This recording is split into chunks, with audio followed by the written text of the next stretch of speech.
What's going on, everybody? Appreciate you tuning in. We're back with another edition of the Passion and Precision podcast. I mean, you already know myself, co host Jory as well. We bring you our take on a lot of the big stories around sports.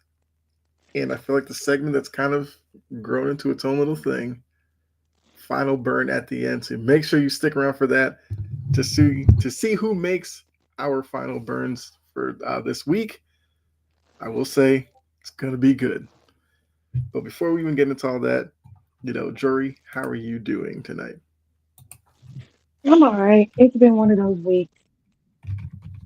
I'm just excited to talk sports, kind of get Yeah, away from it all. I mean, hey, that's what we do here. That's the whole purpose of this, to step outside of real life for a second and critique, analyze, all that good stuff. All stuff that kind of makes this fun for us. Hmm. Speaking of that, because normally we kind of open the show NBA or NFL, but we want to show some love for a league that is kind of doing it the right way, the WNBA. Their season ended a couple months ago, but due to like unrivaled and actual off-season activity, they're staying relevant.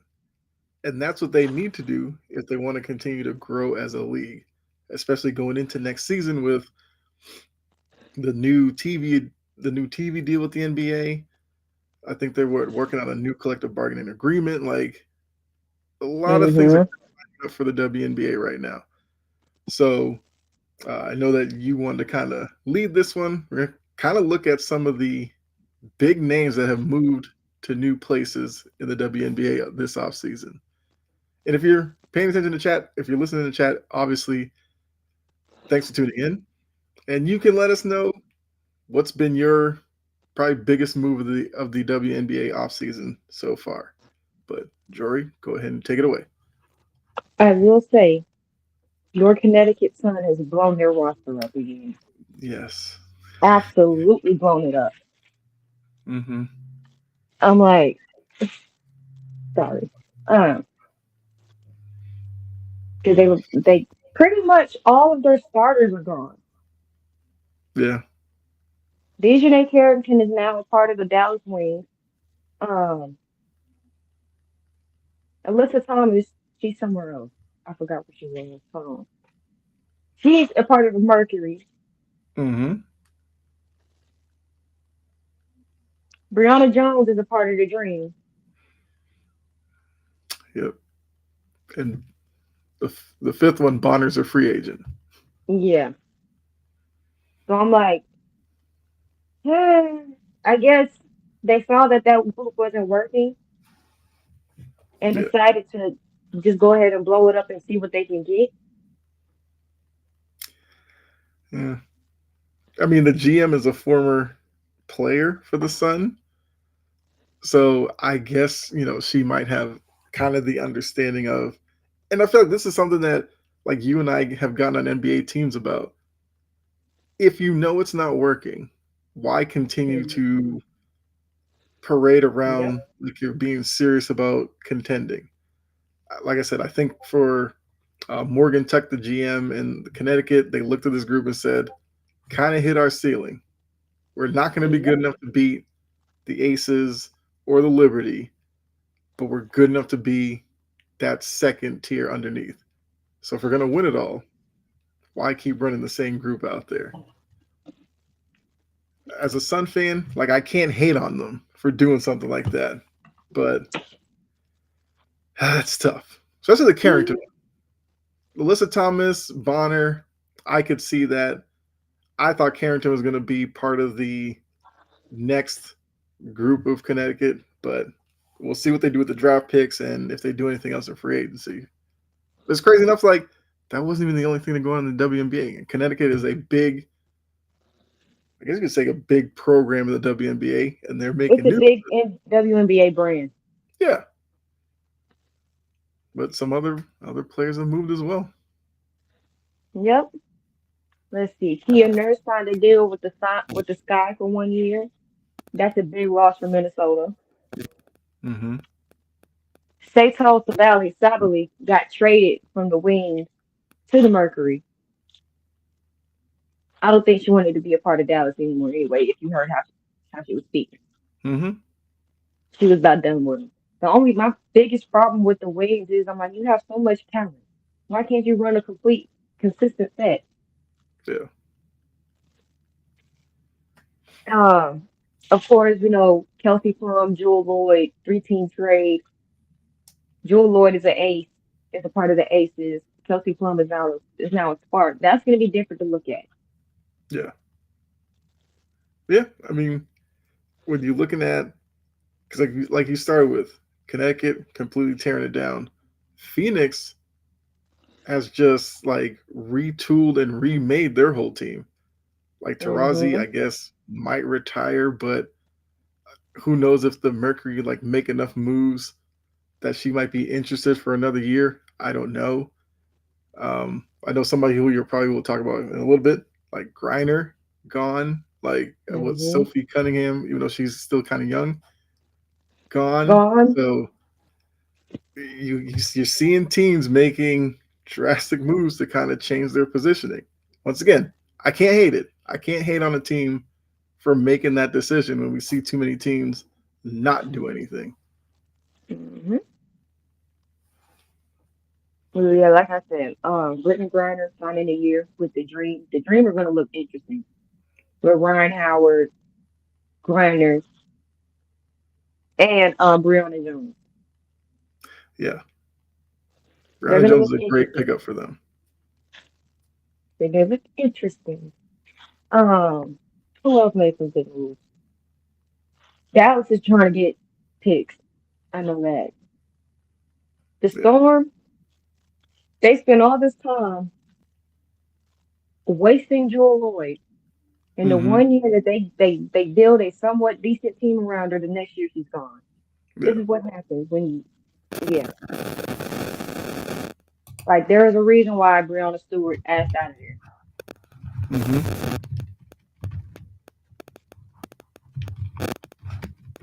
Any more notable names? Not yet, but I'm pretty sure as closer we get to the draft, Yep. there's gonna be a few more pieces that can move. Yeah. For sure. Like I said, this is them doing their off season correctly. With each one of these moves, it's like, oh yeah, we're getting a little closer to the WNBA getting started. Oh yeah, that player's moving there. Okay, now I'm kind of interested. Like I said, when you sprinkle in unrivaled and a lot of the WNBA players playing in that, it's working out really well for them. Mm, Now, obviously, yep. the play on the court once the season starts will obviously help that as well. But now maybe the season isn't just Ace's Liberty. Maybe you can throw Hmm. Mercury in there. Maybe I mean, depending on Kelsey Plum's impact on the Sparks, like maybe them. Like this is good for them. I'm definitely enjoying the movement. I like to start another league, but save that for later. Yeah. All right. So look, I will definitely be checking back in with the WNBA when they break some more news because, I think we can both agree there are more moves to be made out there. There's still some free agents. Like I said, Dewana Bonner is a free agent. Tina Charles, depending on if you think she's still a big name, but I mean she's still a name. I'm not going to discredit her or anything like that, but it's just like we'll see. Her and Karasi need to go. That's look. I feel like Tarazi's sitting there watching and like, oh, okay, so we're making that move, we're making this move, or look, maybe the Mercury do some deal with her, send her somewhere for some farewell to have one more shot at a title. I don't know. What if she goes back Connecticut? She did play there in college for fair. Like who knows? Who knows what happens there? I don't She need to sit down. know. Look, yeah, I will say. I guess for Dallas, I feel like Dallas is kind of running into the problem once again to switch sports.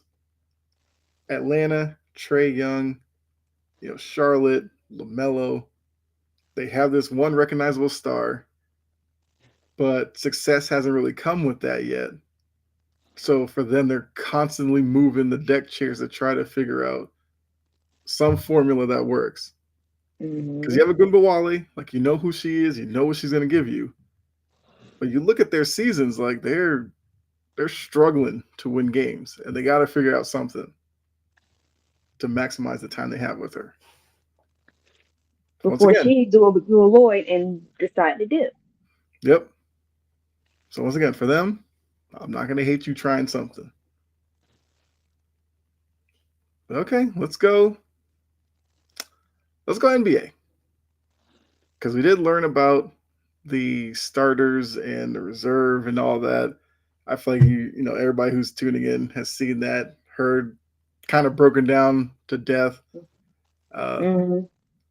I mean, like, where do you stand on the, I guess, Trey Young, Mellow Ball snub conversation?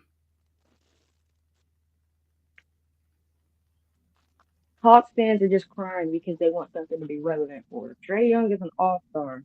That makes them relevant for a few minutes. Um, LaMelo Ball, I give him more of a case because he was the number one vote in the fan vote. Mm-hmm. Clearly, the people wanted to see him. They should have at least, they should have put mm, that should have weighed a little bit more considering the state of the All Mm-hmm. Star game right of the All Star weekend experience right now. I feel like Trey, but the thing is with LaMelo Ball, he's a volume shooter. He's gonna drop Yeah, 40 points. He shoots a lot. And that's did the coaches and stuff like that want to deal with a volume shooter? Is a volume shooter All Star worthy? Really? There's a reason why Charlotte still has a losing record. Maybe if Charlotte was a little bit better, mm-hmm. I'd give him a nod. But he had more of a chance than Trey. Right. I I can get agree with that. I feel like Lamelo's gripe is a little bigger than Trey. And I get Trey on some credit for, improving. yes, like he's upped his assist count, like the playmaking's there. I do want to see how they kind of survive the Jalen Johnson injury into the second half as he's out for the rest of the year. And Jalen Johnson was, definitely establishing himself as a good young player. So I do want to see kind of how they maneuver around that because right now they're 5 games under 500, but obviously that doesn't factor into the All Star break, All Star voting. But you did mention about Lamelo being number one amongst fans. Do you think the formula needs to be tweaked in terms of All Star voting? I guess how much weight you give to fans versus coaches versus whoever.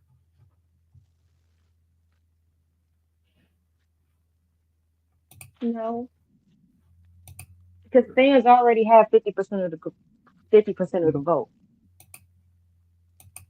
But that 50% in this case was not weighted correctly. Right. So Like just pulling up, if I was just saying, like, I'm pulling up the roster for you guys tuning in, or if you, I guess, watch it later on, or just listening. The rosters are up. Um, yeah, because I feel like the only other conversation a lot of people are having besides Trey and Lamelo is the Steph Curry aspect of it, where a lot of people are like, Steph Curry shouldn't be an All Star, and he's some are gonna like, be in because obviously, of name. right, and he's definitely earned that status. But I feel like since I don't even, if we're talking about snubs, getting away from LaMelo and Trey because those are the ones people are crying about. Mm-hmm. Kyrie has been quietly balling for the Mavericks. Mm-hmm. I'm like, he got snubbed. Mm-hmm. Sabonis got snubbed. Mm-hmm. I might give John Moran a slight nod towards Okay. being a snub, but I know he hit him in his health this year, but he's played pretty well. Um, People were crying about Tyrese Maxey. I'm like, look at where Philly is. Well, I think the Maxi part is if we're gonna talk about Lamelo, they're not really playing all that well either. Maxi is the one bright spot in Philly this year. Yep.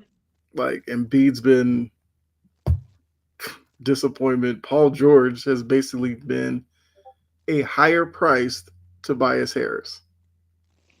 Yep. That's wild. Because Philly fans couldn't stand Tobias Harris. But now you've got the same version of him and paying more money. I feel bad for the 76ers fans. Well, yeah, they like Philly fans. They just want a winner. The Sixers, like they put a lot of time into the process and all this kind of stuff. And now it's like before the process even gets you anything, you might be starting a new process here Hmm. shortly. Yeah, interesting. I was like, I, I, Philly, Tyrese Maxey probably was more of a snub to me, but Hmm. I understand why they put him in there because Philly's horrible. Yeah. But yeah, the Sabonis probably could have got in, but Norman Powell is probably going to replace AD if AD can't go because AD's injured. Hmm. Why does it seem like Sabonis is always a snub? No, yep. I mean, yes, Sacramento was not the biggest market, but it's like the guy goes out there, he'll give you like a bunch of 2020 type games, 2015, and Hmm. it's like it goes unnoticed because, like I said, Sacramento not the biggest draw, but I don't know. He'll get his due at some point. When certain people retire, Fair point. Oh, you as a Laker fan, definitely have to ask this. AD, LeBron, did they get it right with LeBron being the starter, AD being no, a reserve? Okay. no, absolutely not. But I knew Braun wasn't going to be no reserve. Mm-hmm. You think if he was made a reserve, he would no show? Probably.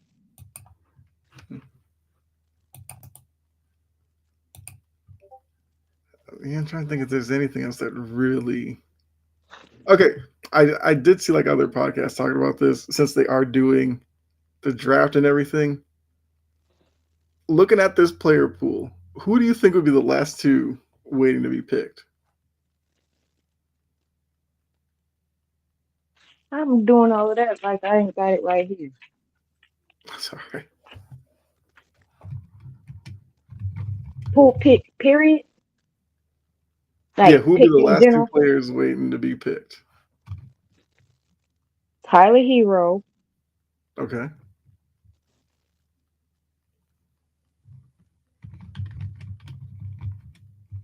and Harden. And Harden? Yep. Okay. I kind of thought Siakam and Sengun, but I think that was before I really started thinking about the hero thing. No, I'll stick with that. I'll say Siakam and Sengun will be the last two. That'd be my I think guess. But I can I see think yours playing out.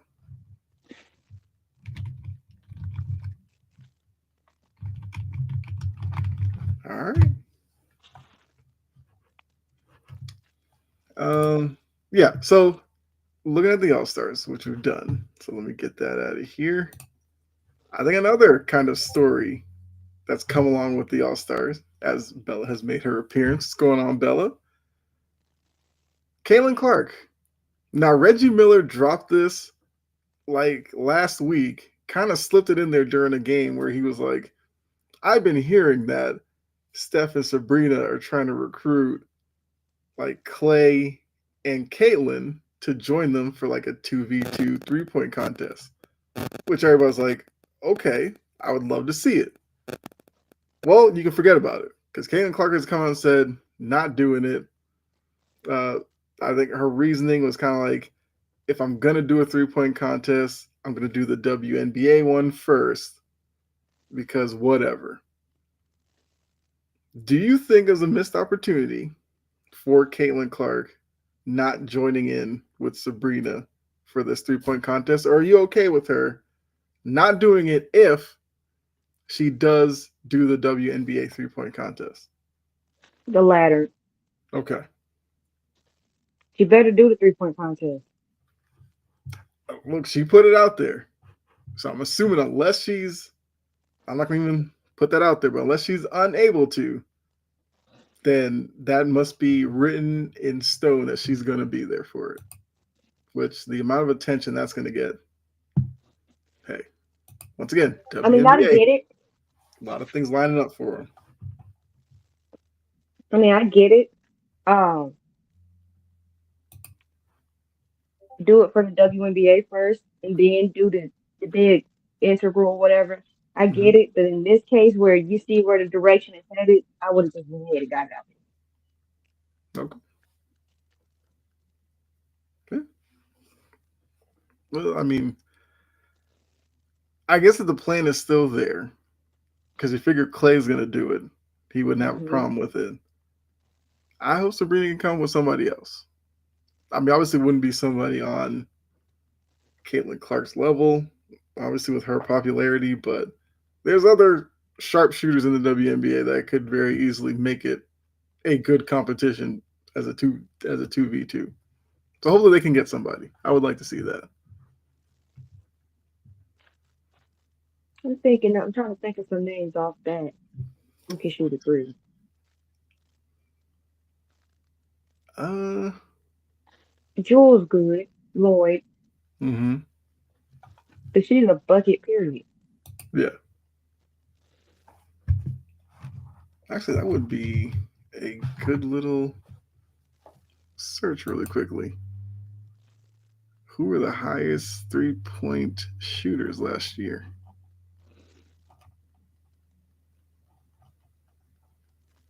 Okay, 3-point percentage.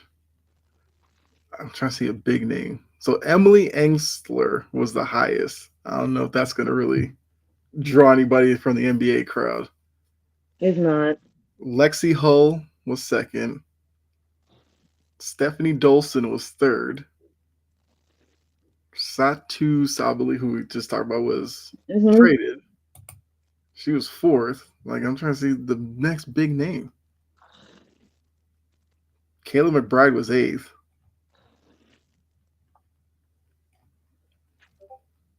Hmm. Yeah, I don't know. I mean, could you get Kelsey Plum? She shot what percent? Man, she shot 37% from three. That could work.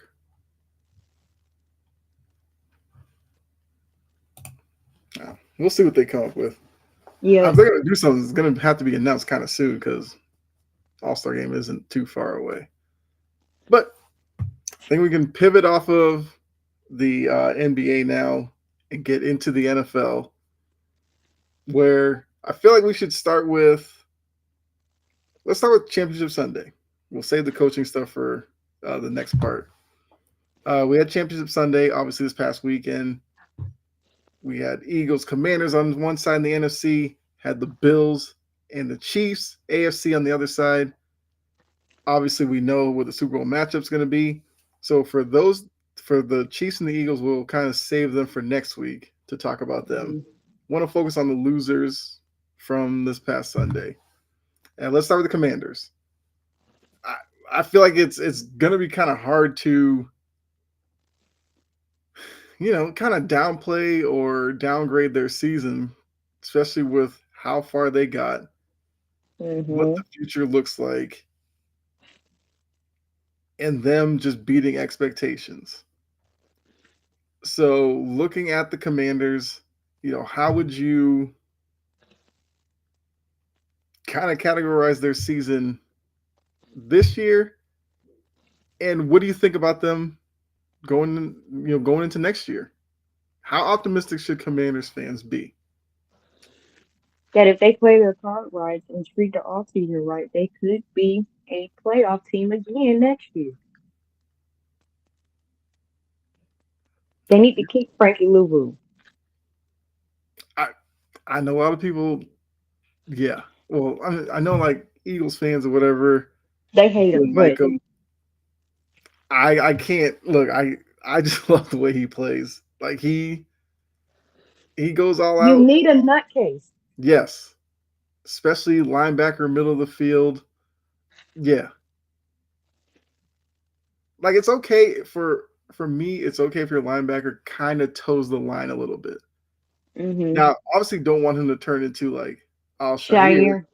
with a lot of the stuff he's done. But if he's the guy who every couple of weeks there's a big hit here or there, forcing a fumble, and then there's maybe a little bit of a late hit on somebody, fine, as long as he doesn't cross the line. But I think Lulu has definitely made himself a name with this season.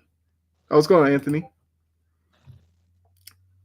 Let's talk about how a coach became a running back coach and didn't know he was a running back coach in the past, or that's someone who just took a job to. We He's will been a address running that. back coach in the past. I mean, I was gonna say we will address that when we talk about the coaching carousel because yes, Jory and I definitely want to talk about good old Eric Bieniemy. Um, yeah, so the Commanders, you know, saying that there's a lot of optimism for them going forward. I mean, I don't know if you've like looked into their roster and everything like that. What would you say is the glaring need for them this offseason? Offensive line, Okay. defense, secondary. Yeah. Let's see. Uh, Hmm. They see how. could use some younger pieces on that defensive line. Jonathan Allen is getting old, Mm-hmm. so they do need depth pieces. Yeah, they need to upgrade the line. Maybe invest into a good solid wide receiver. Another one. They have a tight end. They have Ertz who wants to return to the Commanders. I think Anthony, you know your cap space. I forgot you're a Commanders fan. Use that Mm-hmm. on the defense and the offensive line. Yep, I 100% agree. Yeah. But I also think that's kind of where the Commanders are now. They've tasted success this season. Now it's not like, oh, we're scrambling to figure out who our quarterback is.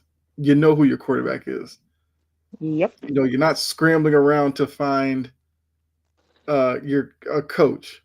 You got one. You got Dan Quinn. Great first season for him in Washington. You'd call it a bit of a redemption season for him with the way his tenure ended with the Falcons and everything like that. Great to see what he's doing there. Look, Cliff Kingsbury, that guy has put his name back out there, and do not be surprised if next season he's getting legit interviews for head coaching jobs because of the progression that we seem to think, Jane Daniels will take next year. So Hmm. all that you give him credit for. You had Terry McLaurin, who's I love Terry McLaurin, kind of an underrated wide receiver. I agree with you. Get another one to go pair with him. I think you're good there. But it's like they now know where their core of their team is. Now it's filling everything outside of it. Like you said, you want to do upgrade some spots in the O line, do it.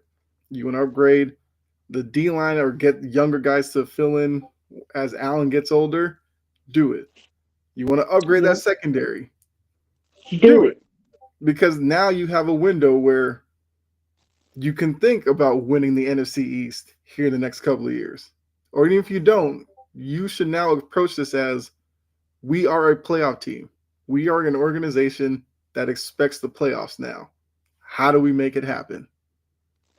No more like with Dan Snyder, where you're like, oh, our owner's kind of sabotaging us. We can't get any talent here. It's like, no, all that's done with. Take advantage of this, especially with James Daniels on his rookie contract. Like, Exactly. spend what you have to right now to keep this success going. That's the thing. They got it on a great timeline. Yes. Right. To have it happen in his first year is definitely a great win for Washington. Anthony says, let me get off the Lattimore bandwagon. Dude, suck. He had a rough. Yeah. Yeah, he I had a liked rough that year. move when they got him, but he got burnt uh, all over the field in that championship game. That's what happens when corners get old. Mm-hmm. Why do Yeah, you think Jalen Ramsey isn't in the Pro Bowl? it's a good point. Good point. Because Anthony they, says need to go after a number two. Yes, I think we both would yeah. agree with that. Mm, I think they had a good season. They had a really good season. They had a great season, actually. Mm-hmm. They exceeded expectations, and then all out how it ended, they flat out got beat by another team, Mm-hmm. by the better team. Yeah. Granted, I get it; it was embarrassing, Mm-hmm. but Commanders fans have nothing to hang their hat on this season. First full season without Dan Snyder, and look at where you're at. Yeah. Look at what happens when you take out the trash. Yeah. Oh, did you see the Dan Snyder like throwing shade at Oh, the that he Commanders? freaking hated. Like, I bro, said, oh, like get I over bet you yourself. do. I bet you're like, why couldn't they do this when I was in charge? Right. Because you were in charge. Exactly. Like he was the toxic one. Like they gotten all that toxicity out of there. What's going on, Damien? Cowboys and Browns should learn from Washington. They're not. Yeah, we already know Cowboys issues are sitting there at the top. That's not going to change anytime soon. Browns, hmm, And it's not going to change because Jimmy Haslam is a horrible owner. yes, yeah. So obviously, give the Commanders high marks for this season, and I hope they do continue it next year. Now let's go to the other side. Buffalo coming off of the win over the Ravens, go up against the Chiefs, have a chance to continue their season, but they lose in the way that they did. And, obviously, all the conversation coming out of it surrounding Josh Allen, because Josh Allen in the MVP race, which we'll learn was the NFL honors like next Saturday, I believe. I think so. We'll find out whether he's the MVP or not. But I think for Bills talk, first off, their window closed, closing, or open. I think it's open. They Okay. need to, they clearly need to, well, it's half open. They clearly need to retool. But of course, when you Yes. lose what they lost in the wide receiver room last year, it's going to take a year or two for that receiver room this year to really get it going. Keon Coleman missed a month. Mm-hmm. So I think they have very good. Well, and looking at their division, you got two rebuilding teams and one team that's one concussion away from rebuilding. Yeah. So I'm like, yeah, Damien, we're going to touch on that here in a little bit. in just a second. Um, Anthony, all I'll say is just hold on. Just hold off. His name will come up later in the show for sure. I don't want to hear about Lamar and getting MV3, three MVPs and three playoff wins. Okay, Yeah. Win a Super Bowl. Hmm. At least get to the Super Bowl. You can't even get there. Hmm. I look. And It, for I feel like look the Lamar conversation would probably be the second part, but not really directly relating to Lamar. Second part would be because I do agree with you. I don't think that their window is closed or anything. Because like you said, the Jets are a mess right now. Although Aaron Glenn loved his press conference, hope he gets his shot there to fix it. Fine, but the questions at quarterback, hmm questions about I think the O line. I feel like the O line they kind of brought in older guys to patchwork it. So they can did. Aaron Glenn get a staff together that's going to fix the O line? The defense took steps back last year as they were constantly changing from Robert Sala to whoever with Olbrich, and then yeah. So can Aaron Glenn, a defensive guy, get that defense playing better again? It's a lot of questions. Miami, like you said, we saw this year. If two is not under center, Mike McDaniel doesn't know how to coach apparently at all. Yep. So for him to kind of base his ability on a guy who's been in and out of the lineup, hard to predict how good they'll be next year. And then my Patriots, of course, rebuilding, although it seems like Vrabel is going to have them off to a good start next year. But I can't sit here and be like, oh, they're going to win 10, 11 games next year. No, I'm not crazy like that. But Vrabel will make them better next year. So if you look at that, Buffalo should win the division again. And if you're Buffalo, you get into the playoffs. You've proven that you can hang with Kansas City. You've proven you can beat Buffalo. I mean, beat Baltimore. Baltimore. And then looking at the rest of the AFC, it's like, Chargers are coming along, but we don't know what kind of leap they make. So, yeah, I think Buffalo has a window here. Would like to see them probably maybe wide receiver and, yeah, some pieces around the edges. I think Buffalo's fine. hmm But the second part is because a lot of people talking about Josh Allen's narrative of not being able to beat Patrick Mahomes. I think kind of trying to put him in that category of is he good enough to win a Super Bowl as your starting quarterback? So, do you think Josh Allen is a Super Bowl winning capable quarterback? And we're just making too much of kind of the run that Kansas City's on right now. Ooh, because I want to say yes, but also want to say no until he do it. And that's fair. Because I Because know he can do it, but he hasn't done it yet. yeah. Just like with Lamar. I can't sit here and say Lamar hasn't done this yet and cannot have the same energy for Josh Allen. You hear that, purple feather brains? You hear that. Right. They were the main ones over here talking about keep that same energy. Well, that's the same energy right there. Y'all need to Mm-hmm. keep that same energy. I Yeah. can't sit here. The difference between Josh Allen and Lamar is one of us has almost three MVPs and the other one doesn't have one. Three MVPs and three playoff wins. Mm-hmm. Let him win that MVP next week. I, I still have a feeling that people think like he's the favorite to win it. And look, it's not to say like Lamar hasn't had an MVP level type of season. We're not saying that. Neither of us have ever said that. We have just taken the stance.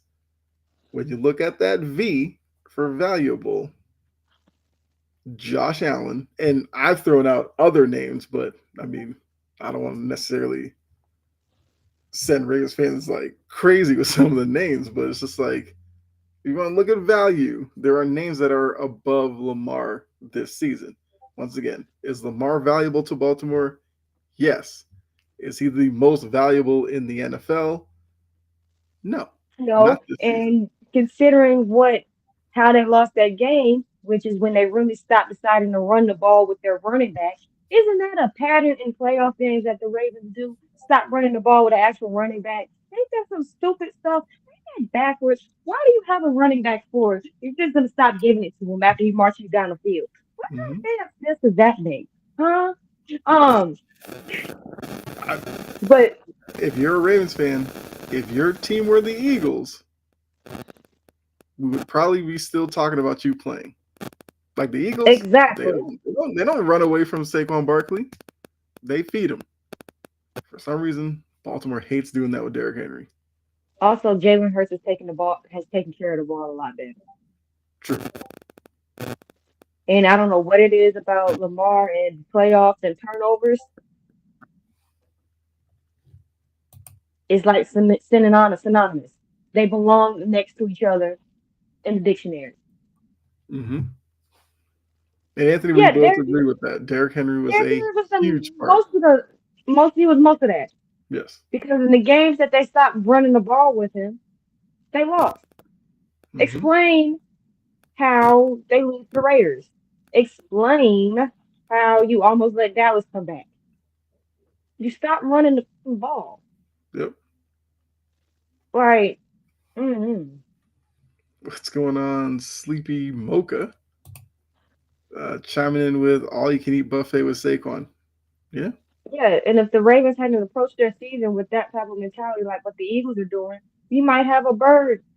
You might have a bird bowl. Hmm. Then yeah, turnovers. And let's get this back to Josh Allen. In that game, who turned the ball over and who did not? And that's the one thing with Josh Allen that we've been getting ragging on him for years. Turnovers. Hmm. But then Yeah. if he didn't even play that great. Well, he didn't turn the ball over. He didn't need to play that great. Clearly, if the Hmm. Ravens were just gonna cough it up and drop stuff and get all and let their hands get all uptight and sweaty, he Yeah. didn't need to play necessarily great if the defense wasn't gonna stop James Cook in the first half. Hmm. And I Right. could probably He played argue for well enough to win Buffalo. that game. Yeah, but I mean, could also argue for Buffalo. They probably should have ran James Cook a little more. But They should have. yeah, yeah. But that's the thing. It was a couple of Kansas drives City. that Yeah. No, go ahead. 'Cause I was going to say like Kansas City is now, not now, but it's like past couple of years they have done what I used to see teams do against the Patriots when they were going through their run. Certain teams would always feel like, oh, we need to do something different to try to trick them. No, if you have something that's working, continue doing it. Kansas City all year would give teams like one or two opportunities to steal games from them. Too many teams would never take that opportunity. And if you're Buffalo, I think you got to kind of look at this game the same way. I know everybody's looking at that fourth and short, analyzing the video showing he got the first down. Sure. But you can look at the heave at the end from Josh Allen, Kincaid. That's dropped a it. championship level type of catch. Like you would expect Kelsey to make that catch, a Goddard to make that catch, guys who have been part of winning teams. And Kincaid's still young, like he'll be better. You could look at the possession when they had Kansas City. I think it was like 2 minutes, like a minute 45 left. It was like a 3rd and 6. Mahomes dumps a pass off over the middle, short drag route. Bills player, I can't remember who it was. It might have been like Benford or somebody. He makes that tackle there. 4th down, maybe you get the ball one more time to try to tie it or win it late. But the defender kind of got flat footed and kind of lost the pursuit angle, and they got their first down. That's how they killed the game.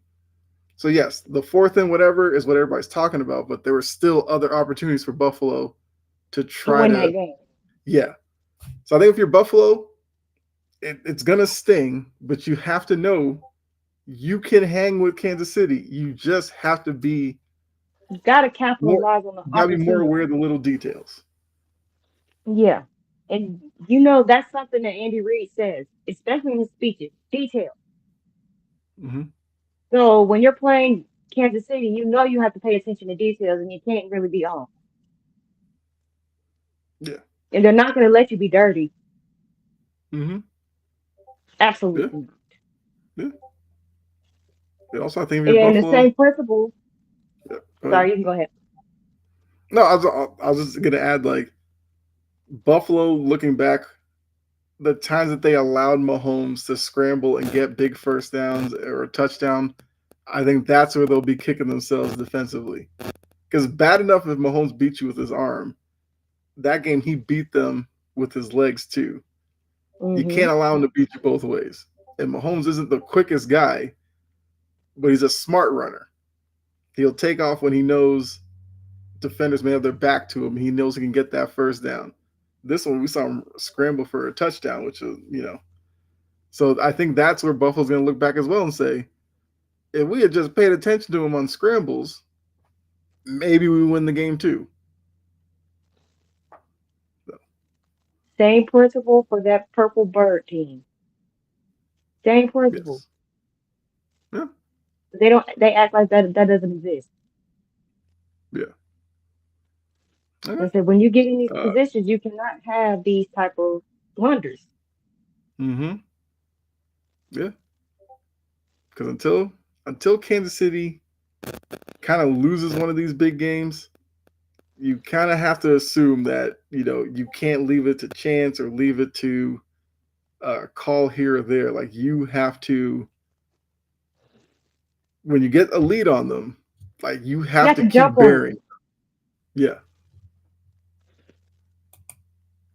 Anthony, I'd be smart too if I'm running, then sliding, then looking at the ref.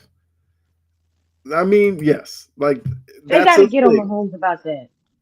Yeah, They got to. I think the league's already said the sliding thing is probably going to be part of the replay judges stuff. The guy who sits upstairs and buzzes down and goes like, "Oh, that wasn't whatever." Like they're going to add that to that replay judge. I agree. Like Bill Belichick said, like maybe 4 or 5 years ago, he's like, we have the technology, we have guys. Why don't we just replay everything? And obviously not like the whole throw the flag, stopping the game and all that kind of stuff. He's like, you have a guy up there who just watches the replay of stuff. If he sees something that's missed, let him buzz down, correct it really quickly on the field, and just keep it moving. I feel like we're gonna get to Yep. that point, and I don't care. Like college football is basically like that. Just get the Hmm. call right. That's all NFL fans want. So we'll see why we keep changing rules after a Chiefs win. Well, the ruling was because the Mahomes fake slide stuff, the Trevor Lawrence hit where people say he slid late. These defenders, you can't have them second guessing whether or not a guy's going to slide or not. Because look, there's going to be a game where a linebacker's barreling down on a quarterback, pulls up because he assumes the slide's coming, and that quarterback's going to take it off for some long touchdown run. And Hmm. everyone's going to be looking at the linebacker like, what were you doing? Like, that should not be part of your defensive preparation. If Right. quarterbacks want to slide late and they get laid out, the responsibility should be on the quarterback for getting down earlier, not the defender for laying him out. But I think that's where the NFL is trying to, well, hopefully, trying to get to. So, I guess one final follow up before we go to the coaching carousel. Looking at Buffalo, looking at Washington, who would you say you have more faith in returning to this point next season?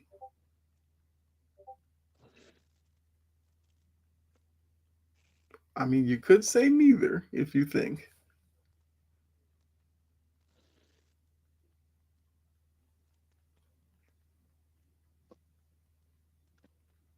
I'm gonna let you go on that. Give me a minute. Okay. So I can get Um, my reasoning together. I mean, I know I asked the question, but it is kind of tough to think about conference wise. I feel like the NFC North does make it kind of challenging to think Washington could be back. I do think for Buffalo, I could see a path back there that's a little easier than Washington. So I'd probably say Buffalo. Yes. Look, Anthony's a Commanders fan. He said Yeah, Bills. I respect that, Anthony. But I would say don't sleep on the yeah, Commanders. because the Bills are missing. The Commanders, that offensive line, I don't like it. I think it's going to take a season or two to really retool it the way they want Hmm. to. So yeah, I give it the Bills. Yeah, like obviously it's gonna be tough either way, but yeah, I'd go Bills. Okay, so now coaching carousel, because it's been mentioned a couple of times. For those of you who may not have seen the news, Bieniemy is back in the NFL. He's the running backs coach for the Chicago Bears, which I think is a good hire for Ben Johnson. If you're a young head coach, first time, Hmm. get some guys who've been around the block to kind of help you out with game day prep and kind of take stuff off your plate. So I think it's a great move Right. for Ben Johnson. I think for Bieniemy, getting back into the NFL, great move by him. He was at UCLA last year. I feel like a lot of people probably weren't paying attention to UCLA football, so they didn't even know he was there. But at least now, with Ben Johnson, with the Bears, he's going to be there front and center. And who knows, this probably leads to him maybe being an OC in Chicago. Yeah, I don't know, in the next couple of years. And then maybe his name gets brought back up in coaching circle, head coaching circles. Whether or not he actually gets a job, I don't know. But at least now he's kind of back where he probably needs to be if he really wants to be a head coach back in the NFL. So I guess grade the hire by Yep. Ben And he Johnson. was A Okay. because he was a running backs coach in his past. And he's a former running back, so he knows all about that position. Yeah. Get back to your roots. Sometimes you got to get back to your roots to Yeah. rebuild. And ain't no problem with that. And the one thing about UCLA, that whole situation was a mess because he got scapegoated. I'm like, he was there to assist. Mm-hmm. Y'all firing him when he was only there for one season to begin with was absolutely BS. Mm-hmm. Yeah. Yes, UCLA football is not great right now. It never has been. I mean, no, they had a little run. I mean, I couldn't. I'm an Alabama fan, so I can sit here and say a whole bunch of teams ain't never been great. Right, right. I mean, UCLA's always kind of had the backseat to USC. Like that's, I can sit here and safely say that. But yeah. So shout out to Bieniemy back in the NFL. I guess we got to talk about the Saints here because, I like who wants the job? It looks like Kellen Moore is who the Saints are hitching their wagon to. But if Kellen Moore were to say no, the scramble might be legendary for them to try to figure out who to target next. Who their head Yeah. coach is. And if I was Kellen Moore, I'm telling him no. Okay. I'm like, your cap situation Mm-hmm. is terrible. You don't have a quarterback. You don't have money to sign your draft class.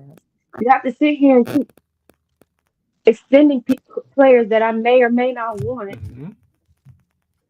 to lower their cap cap hit. I don't want that. I'm not touching that with a 2 foot pole. Absolutely not. Yeah. But I guess if you're going to put yourself in Kellen Moore's shoes, it's I'm an OC.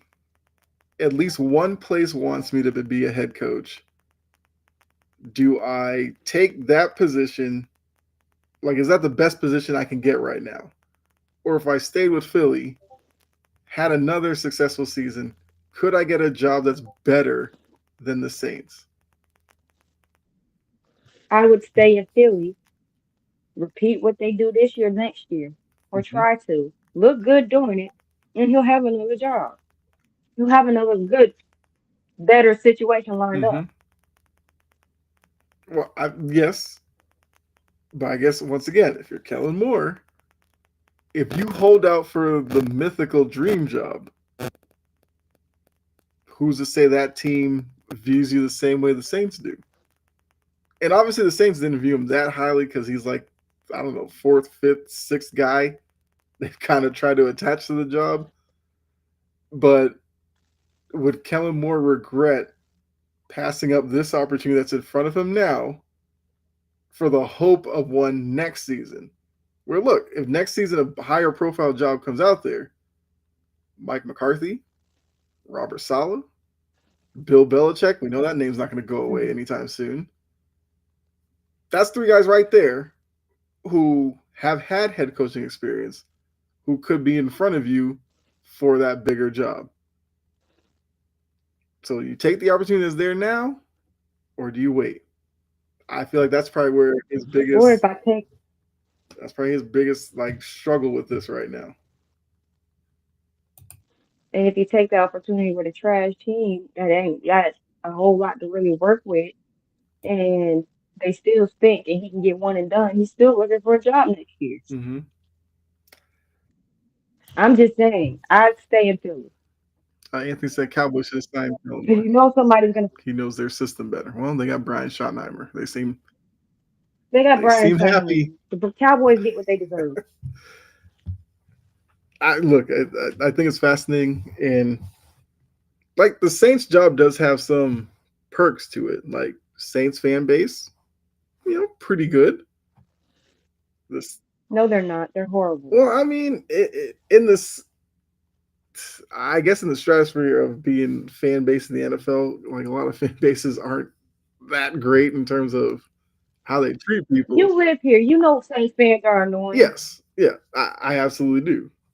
But it's like, I mean, every area has that. Like if you're in the Northeast, if you didn't live in New England, Patriots fans are the annoying one. If you live in New England, the Jets fans are the annoying one. Like if you're out west, I don't know, are the Niners fans the most annoying? I don't even know. It's a little different here because you got so many Falcons fans and Saints fans that just regularly commingle Mm-hmm. and fight. Yeah, that's true. There's also a lot of Steelers fans here. I've noticed that. Oh yeah, I know a lot of Steelers fans here. Yeah. Damien asks, "What are the chances that Micah Parsons leaves Dallas?" If Jerry ain't trying to open up his pocketbook, Yeah, yeah. I don't think Jerry wants that backlash if Micah left. It I might mean, make I his bet radio some of his show. teammates want him to go, but Yeah, I bet some Dallas fans want him to go. I mean, seeing the state of the team, like, I, He don't make it no better. oh, there you go. Sleepy Mocha is a Steelers fan. Hey, we welcome you in. I'm one of the many. No, definitely there are a lot of Steelers fans, but we're just saying that because both Atlanta area, especially me being from Boston and moving to the Atlanta area, I noticed that there are a lot of more Steelers fans than I would have thought. Even though I know a lot of people migrate from the north to the south, I get that, but it surprised me somehow. Like Cowboys fans, you understand because there's Cowboys fans all over because you know when they were They America's fell team, victim to the grifter. yeah, yeah. So yeah, Sleep Mocha, we have no problem with you as a Steelers fan. You're not on our list of fan bases that get on our nerves. Um, okay, Anthony trying to break some news here. Pittsburgh said Justin Fields is the starter next year. That Where? I have just zero problem with that. Where did they say that at? Now? I'm looking that up, but I do know that I think Rooney said something like he would love to see Fields or Wilson as a starter, then draft a quarterback. Like if it comes down to that, I think Fields would probably be the answer. Russ, as much as I want to root for Russ, that I think playoff he's game was cooked. not good for him. But yeah, let me Our see. third host decided to join us again I mean, Bella's always welcome. from her nap. Mm-hmm. I mean, I'm seeing like there's reports that Justin Fields has serious believers within the organization. Steelers insiders are comfortable with Justin Fields as QB1 next year. So it does seem like that's kind of where they are right now, where they're leaning. Which, like I said, Russ to I the have Raiders. I, that rumor is going to have to be out there because of the Pete Carroll connection. But I guess the problem would be, does Pete Carroll want a And he second get help? to stick it to Sean Payton twice a year. I mean, I'm always down for a little sports petty, so I wouldn't hate that. I mean, if you're Pete Carroll, a veteran guy who knows your system, not a terrible way to start. Okay, hey, we'll see if it happens because Russ obviously, if this is how Pittsburgh's leaning and Russ is a free agent, I don't have any inclination that Russ wants to retire or anything. Maybe he gives it one last shot with Pete in Vegas. Yeah. I don't think there's any other coaching news except for I did see uh, our buddy Liam Cohen do the Duval thing again. The second one was much better than the first. Unfortunately, he can't live the first one down. So He looked like a cartoon character. he I looked don't like get a Disney. His face looked straight Disney villain when he just like yes. did this like weird little like snake kind of thing. It was just like, okay, buddy, I get it. You tried a little too hard. You came on too strong in your opening press conference, but yeah, I guess at least he seems happy with the job because we also thought that was a job that was going to go a while without finding somebody. And then he tried to take two people from Tampa Bay with him, and Tampa was like, absolutely not. You can't follow for trying. I don't fault Tampa for saying no. Yeah, absolutely not.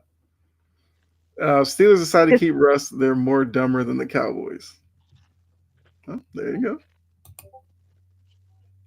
Is Max Crosby leaving the Raiders?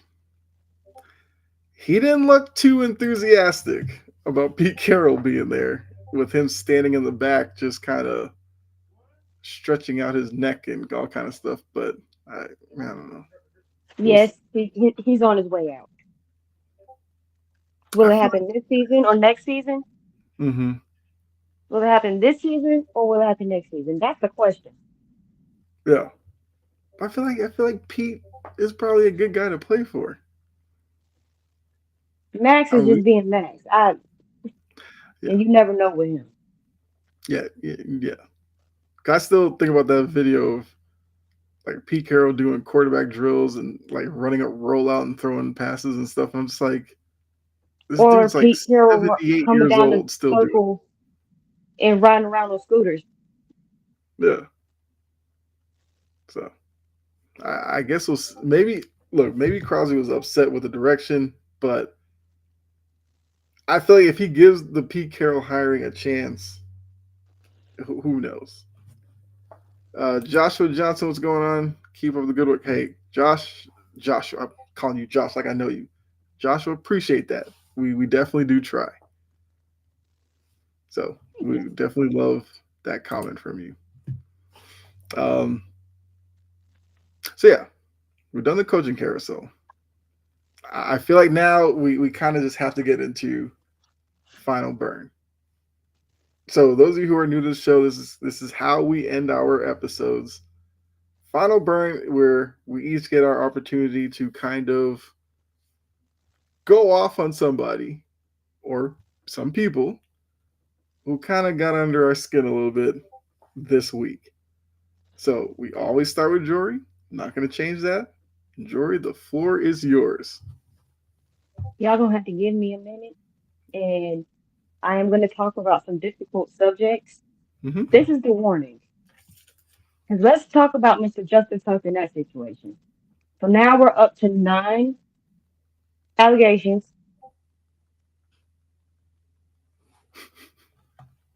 We're up to nine allegations. All of them are eerily similar, which shows a pattern of behavior, predatory behavior. Mm-hmm. And Happened. I know it happened a long time ago, but a lot of people don't understand that the way this society is set up for women, they're not going to want to come out immediately. Some people have to take time to heal.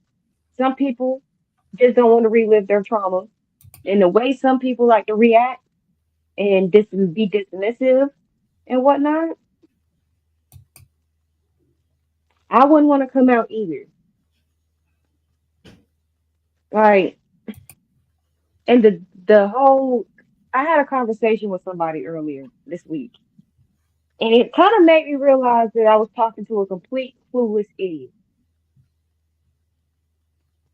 I'm like, some people are willing to believe when it comes to people that they don't know, but if it's somebody that they have any attachment to, it's, oh, how do we know exactly, Anthony? Damn, exactly. And rumors, you can find a tweet talking about rumors about him being banned and treating people badly like that from 2021. You can find it. Mm-hmm. And then the statement that he did afterwards was just chat GPT generated, and it really didn't address much of anything other than he's trying to protect his character. You lied when you said you weren't banned from places, and even though the report said they spoke to lawyers for one of the establishments and they confirmed that they had banned you. Why do you sit here? Why do people lie? Like now you have some of his homeristic idiot fans that over here trying to question why they take so long to speak up. Multiple reasons. There's two sides to every story, and that's it. That right there pissed me off. If somebody's sitting here saying that they were attacked or somebody did something to them, if you have to sit here in audacity and sit here and tell them to their face or under a post, there's two sides to every story. You deserve to go to hell. I'm not kidding because it's like if I'm telling my story, I'm telling my story, and I know I'm telling the truth. You sitting over here saying there's two sides to every story, like you're insinuating that I did something to deserve it or that I provoked it.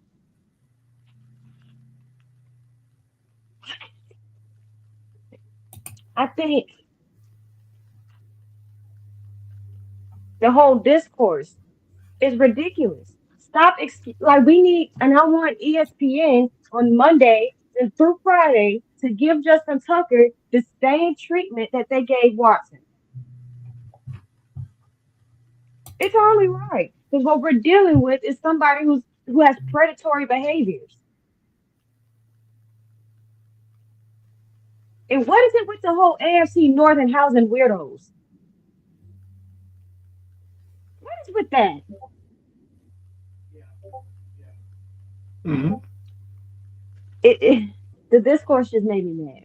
I feel like once the league does due diligence, if the Ravens don't do something about it because it happened on their watch as well, he's been a Raven for his entire career. The dates on this, he was a part of the team doing this.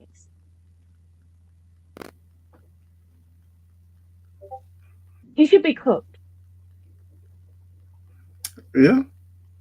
I mean, when the Ray He Rice thing should stuff be. happened, because Ray Rice was kind of slowing down as a running back, it seemed like Baltimore was quick to move on from him. And obviously, I'm not comparing the two because Ray Rice he had the video and all that kind of stuff, which obviously made it look a lot worse. It probably put even more pressure on Baltimore, and we'll have to see if this Tucker grows to that level. But I think a lot of people are kind of waiting around to see what does Baltimore do with him. Especially because John Harbaugh decided to open his mouth and said that they were zero tolerance So when it's speaking on Deshaun Watson stuff. this will test them. No, Anthony, it's not a race card. I just want to see the same energy be displayed. What is with folks in the race car? What in what part of what I was saying insinuated that I was trying to play a race car? That's the shit right there that pisses me off. That pisses me off. I made a statement. I was not insinuating black versus white or anything. Quit doing that shit. That's annoying. It's a statement. No insinuation. They need to put the same energy that they did into that they did to him, because it's equally as nasty. It's pretty much the same stuff over and over again. It's pretty much the same Mm-hmm. thing. So why wouldn't I expect them to keep the same energy? It has nothing to do with black or white. Shut that shit up. That's annoying. Like, look. And then you get Zion opening his fat ass mouth.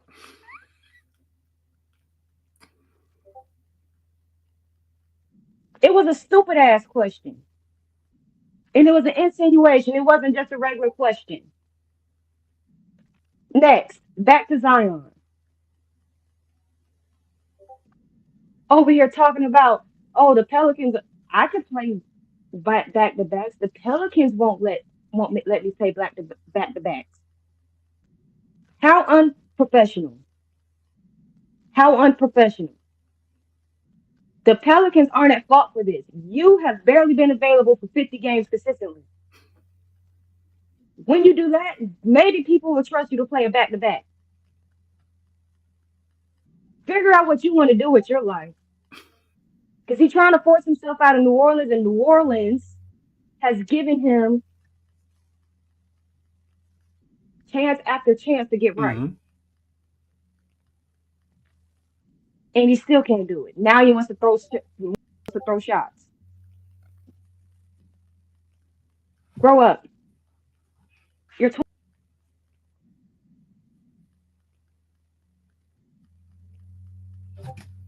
Nope. he's 23, 24. It's time for him to be grown Mm-hmm. and be a professional. Take it serious. I'm done. I mean, look, the the Tucker one, I obviously agree. Like, I'm expecting, especially when you look at like First Take, Stephen A. Shannon to talk about it as much, like you said, uh, treat the same way Watson. I agree.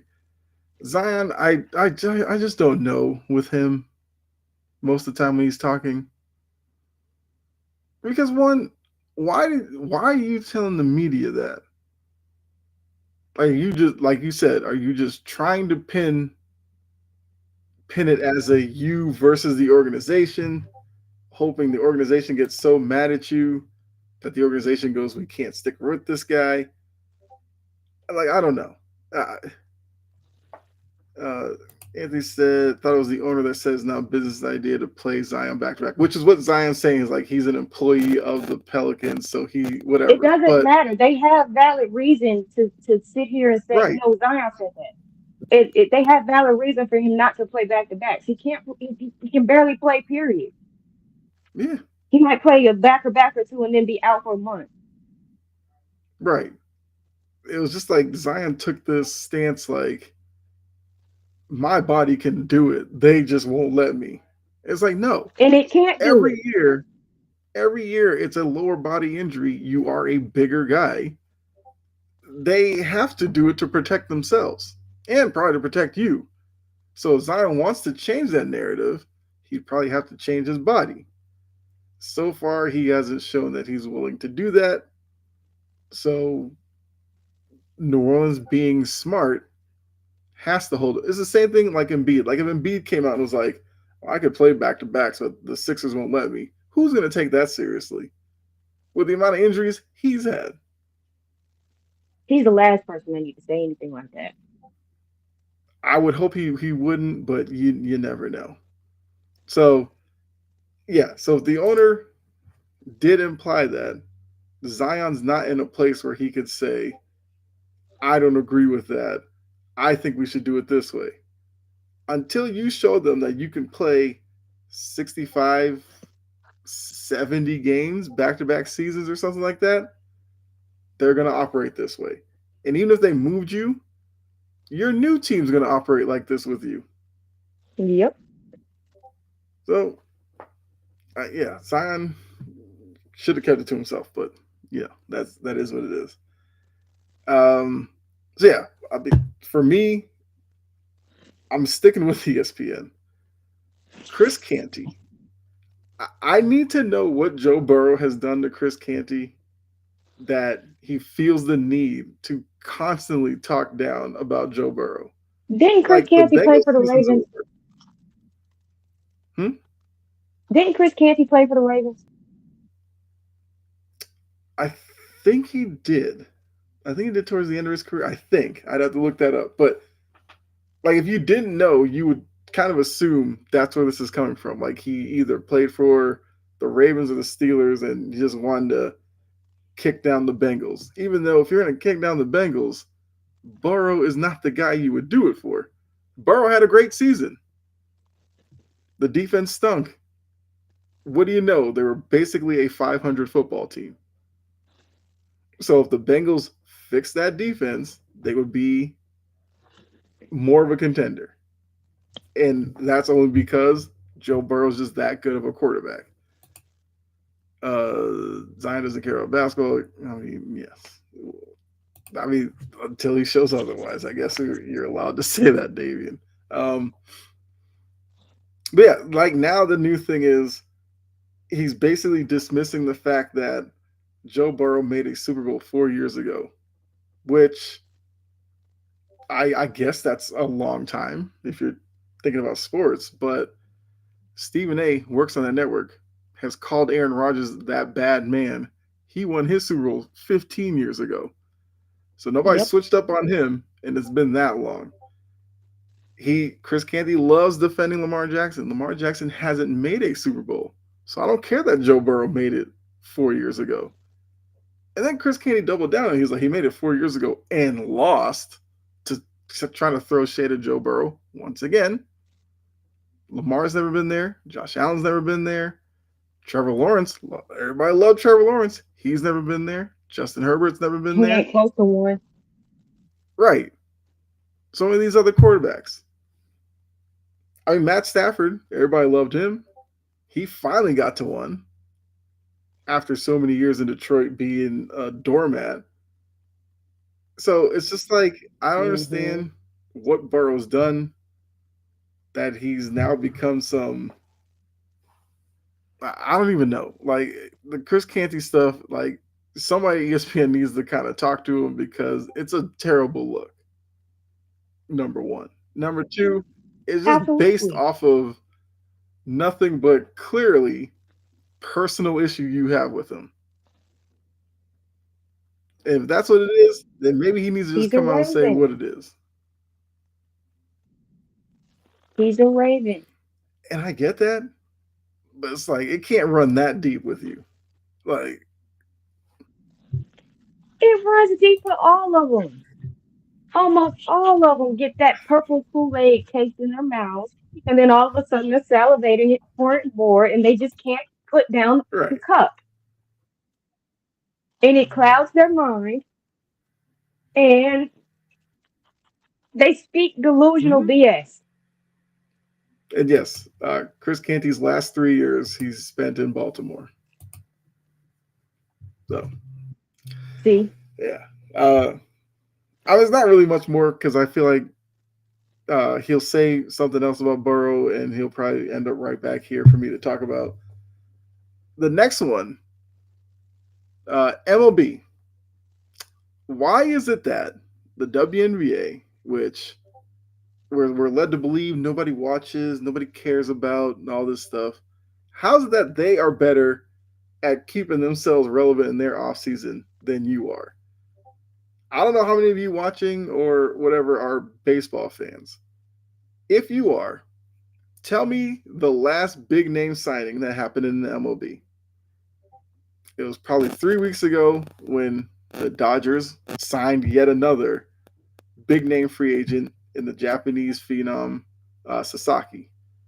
Since then, it's been crickets. Like a lot of the attention turned to Alex Bregman. He hasn't signed anywhere yet, although I guess he might be close to signing soon. But it's just like baseball does this to themselves every year. They'll come in off of a World Series where people are like, okay, that was a great series or whatever, paying attention. And then it's like they just completely throw water all over whatever fire they might have been building by big name free Mm-hmm. agents taking forever to sign with new teams. Last year, it was Scott Boras holding the league hostage with Blake Snell and Jordan Montgomery. Those two literally signed like the week of spring training opening up, and they both had kind of subpar seasons. This year, like I said, Bregman's still out there. Um, there's a couple of others, but like Bregman's like the big name now. I feel like if baseball wants to seriously fix their image, they need to create like a signing period or something. Like get these things moving so that now when you're into the point where like pitchers and catchers are reporting, which once again, a lot of baseball fans don't know when that happens. They kind of know when they tune into like Sports Center and they go pitchers and catchers are reporting. They're like, oh, okay, cool. And then it's like baseball fans kind of turn off during spring training because it's like a month long of games that don't matter with a bunch of guys who won't be on the team. And that's where I think baseball kind of loses a lot of people. Then you're like trying to maybe opening day, you build a little bit of excitement, then you kind of turn off for a little bit after that because it's 162 games of them. So And then once the basketball season ends, right, here we like go. that's baseball's like period to shine. The finals are over with. I was gonna say Super Bowl, but that happens before they even really get anything going. But it's like once the finals end, then people kind of tune in. Too bad at that point, football's getting ready to kick right back up again because football Yep. stays relevant no matter what day it is. So that's already it. And fans are more engaged to training camps and OTAs Yeah, and all that other stuff. Fans are more engaged to yeah. that. And once NFL's offseason starts, like guys are just moving left and right. So only because I only thought about that because of how the WNBA's offseason's been going. And I was like, they're in the offseason the same time as the MLB, and WNBA is making more news than the MLB is. And that's crazy. I know they probably won't fix it because MLB loves being traditional and keeping things kind of the same, but they got to figure out something because every offseason is like Hmm. this, and it's just so annoying. So that's all I had. Like those are the only two things that really kind of caught my attention this week. But yeah, so that's how we do final burn. Um, I mean, look, if there's obviously something that you guys kind of see that you may want one of us to use as a final burn, I did put a link like to our Discord. You can join that. Give us kind of your suggestion in there. If you want to like leave a comment under the video after the fact or whatever, like you can do that. If you follow or subscribe to Integrity Sports Network, you could do it on there as well. Leave us a message, like because like I said, this is just our opportunity to uh, kind of push back or whatever on certain athletes. And look, Damon did bring up somebody, Terry Rozier. That's another thing that I feel like we're probably waiting to see where that goes because now he's kind of wrapped up in the Jonte Porter stuff, which that's all. Like that's all the NBA needs. Remember the NFL went a little period where it's like every couple of months a guy was getting popped for gambling, and then it's kind of seemed like to die down a little bit now. If I'm Adam Silver, I'm like, Hmm. please don't let this start happening in the NBA now. It's the last thing I need. Oh, speaking of the NBA, I forgot. Chris Dan Paul. Oh yeah, At what point? At what point are we going to sit here and say he is a dirty player? I've always said it. I get it. He I've played with an always said egg. it, but he's a LeBron buddy, and yeah.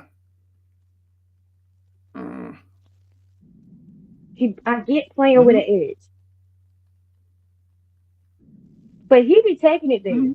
He got Rajon Rondo to fight him. Mm-hmm. Most of my life, I thought Rondo was peaceful. He gives off that vibe. Yeah. He don't bother Yeah. nobody. He don't bother nobody. For you to really, Chris, he got Giannis to snap again. Made Rondo fight him. Dove into Mike Conley's legs, and that started a fight. Um, Repeated low blows. He's teaching Wimby how to flop. Like, bruh, Mm-hmm. play right and play clean, or hang it up. I'm Yeah. tired. Because Giannis had a point. Mm-hmm. Why are you trying to risk my career by doing little stuff like that? Yeah. I'm a grown man. You a grown man too. Why are you trying to take away this one thing that puts food on my family Mm-hmm. table? Why? Yeah. He either need to get it. He needs to play right and play clean, or he need to hang it up at this point. I wouldn't mind if he never got a ring. Well, I think the crazy part is like you look at Chris Paul. He's not intimidating in any way. Like there's nothing about him that screams, some crazy fighter. Like Pat Beverly. And It's that's like why Pat he do Beverly. his You look at crap. him on the court. He's a little reckless and stuff, but he kind of has that like something's missing with him. Like that's an intense guy. Hmm. Chris Paul isn't. Chris Paul's nothing like that. Like Dylan Brooks. Although I feel like Dylan Brooks is kind of morphed back into that now that he's gotten to Houston, where he's kind of just doesn't care about being a bad guy anymore. So yeah, I agree. The Chris Paul stuff is just, eh, it is what it is with him. He's dirty. Well, that's when like it started at Wake Forest. He did it a few times at Wake Forest, and it was just like people just brushed it under the rug and started calling him like point god and all this kind of stuff, and like nobody cared. But he's always had this part of him. But all right, I guess I'm glad it reminded you about your last burn there. But yeah, so that's kind of all we got. Um, Obviously, looking at this week, next week we would be talking about Super Bowl stuff.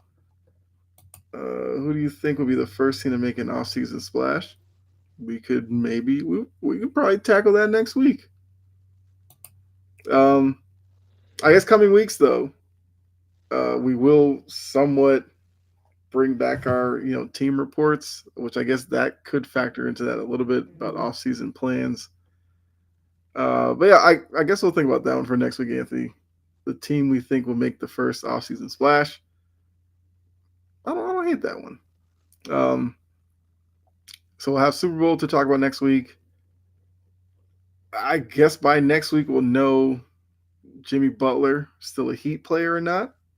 That will probably make its way onto the show. WNBA, I think at this point we kind of assume something's going to happen by next week for us to talk about. And Hmm.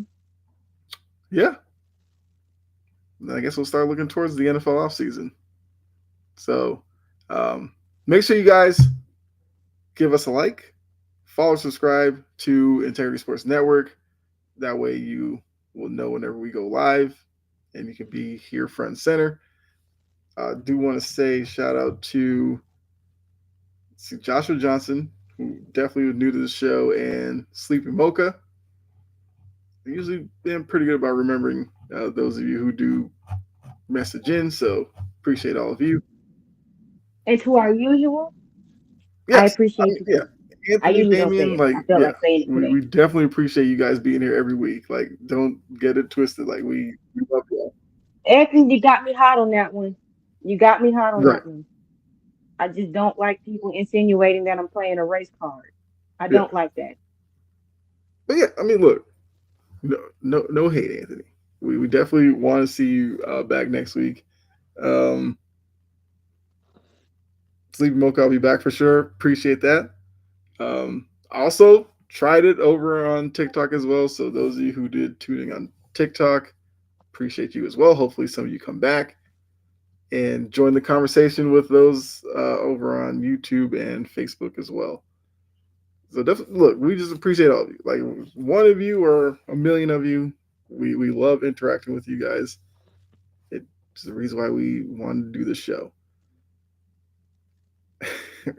Anthony says he's just doing his job. Okay. There's a fine line between doing a job and just being a little prick. I'm not with the pricky stuff. I understand. I understand. So I guess Jory, anything you want to add before we get out of here? I guess let them know what you got going on. I will have some. I will have an article or two on the blog soon. It's been a rough week, so I had to scrap one of my videos because it's outdated now. So I have to get back to the drawing board. So new episode of George Sports Stories will be coming soon, within the next week, hopefully. Okay. Yeah. That's all for me. Yeah. As for me, look, you guys know I do a couple shows on here, but if you want to see my podcast, it's chomping at the bit. You can find it YouTube, Facebook, um, Twitch, whatever. Audio versions, which I know Jory has audio versions as well, Spotify and places like that. So feel free to check us out over there. Give us a review or something like that. I will. I should have a video up probably early next week, kind of along the lines of Anthony's offseason stuff, talking about the Patriots. I probably do need to do an article, so make sure you go check out our uh, WordPress or Tumblr. I believe both are in the description. You can check out. We do have some articles up already. You can go check those out. And I guess also, if you have suggestions for articles you'd like to see from us, you can leave there as well. But yeah, that's all we got. Appreciate all of you once again. Make sure you do come back next week, Friday, say around 8 o'clock. So that's why you got to hit that notification bell if you're on YouTube so you'll know when we create the event. Same thing on Facebook, it does kind of alert you to that. So uh, make sure you guys come back next week Hmm. for another great edition of Passion and Precision. For Jory and myself, we're out of here. Enjoy the rest of your weekend, the rest of your night, and we'll see you next week. All right, bye.